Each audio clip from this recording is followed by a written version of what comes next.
Hi అండి, భవానీ వంటింటికి స్వాగతం అండి. మా నందు అమెజాన్ నుంచి బుక్ చేసిందండి, ఇప్పుడే వచ్చినాయండి. ఆమె స్కూల్ నుంచి వచ్చింది. ఇగో చూడండి, ఇది బాడీ అది బాడీ వాష్.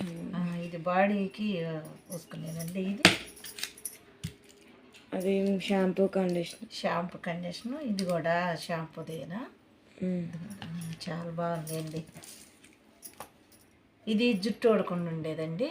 ఎయిర్ మనకి గ్రోత్గా వస్తుంది, ఓడను కూడా ఓడదండి. ఇది వాడతాను. ఇది నందు హెయిర్ సీరం అంటండి. చాలా బాగుంటుంది. ఇంతకుముందు కూడా వాడేవండి. ఇది లిప్ బామ్. ఇవన్నీ అమెజాన్ నుంచి బుక్ చేసిందండి. మీకు కానీ నచ్చినట్లయితే లైక్ చేయండి, షేర్ చేయండి, సబ్స్క్రైబ్ చేయండి.